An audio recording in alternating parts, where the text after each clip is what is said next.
بسم اللہ الرحمن الرحیم۔ السلام علیکم دوستو۔ سنن ابن ماجہ اور سنن ابی داؤد کی ایک روایت ہے کہ نبی کریم صلی اللہ علیہ وسلم ایک دن صبح کی نماز پڑھانے کے بعد کھڑے ہو گئے اور ایک ارشاد فرمایا اور 3 مرتبہ ارشاد فرمایا۔ بات کی اہمیت بتلانے کے لیے اور سامعین کو اپنی طرف متوجہ کرنے کے لیے حضور نے 3 دفعہ یہ جملہ ارشاد فرمایا کہ اللہ تعالیٰ نے جھوٹی گواہی کو اشراک باللہ کے برابر کر دیا، یعنی جھوٹی گواہی شرک کے برابر ہے۔ اللہ نے اس کو اشراک باللہ کے برابر کر دیا۔ جو گناہ شرک کا ہے وہی گناہ جھوٹی گواہی کا ہے۔ اور اللہ تعالیٰ نے قرآن مجید کے اندر ارشاد فرمایا کہ ان اللہ لا یغفر ان یشرک بہ ویغفر ما دون ذلک لمن یشاء۔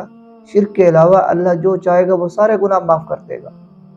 اسی طرح جامع ترمذی کی ایک روایت ہے، صحابہ فرماتے ہیں کہ آپ صلی اللہ علیہ وسلم ایک دن ٹیک لگا کر بیٹھے ہوئے تھے اور آپ صلی اللہ علیہ وسلم نے صحابہ کو فرمایا کہ میں تمہیں بڑے بڑے گناہ نہ بتلاؤں؟ صحابہ نے کہا ضرور بتلائیے۔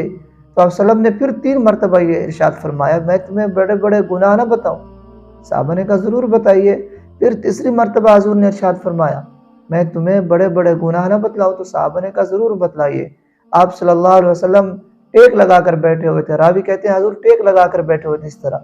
پھر آپ صلی اللہ علیہ وسلم نے فرمایا شرک کرنا اللہ کے ساتھ یہ سب سے بڑا گناہ ہے۔ نمبر 2 دوسرے نمبر پہ فرمایا والدین کی نافرمانی کرنا، یہ بھی بڑا گناہ ہے۔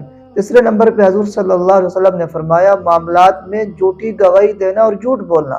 راوی کہتے ہیں حضور پہلے ٹیک لگا کر بیٹھے ہوئے تھے، جب یہ بات حضور نے کی تو حضور ٹیک سے ہٹ گئے، اس طرح بیٹھ گئے اور آپ کا انداز تکلم ایسا تھا، بات کرنے کا انداز ایسا تھا، حضور نے بار بار بات کو اس طرح دہرایا، ہمیں لگا کہ حضور پر بوجھ ہے اور ہم دل میں دعا کرنے لگے کہ حضور بس خاموش ہو جائیں، حضور بس خاموش ہو جائیں، حضور کے اوپر اتنا بوجھ ہے۔ یعنی حضور نے اس انداز سے جھوٹی گواہی کی مذمت کو بیان کیا۔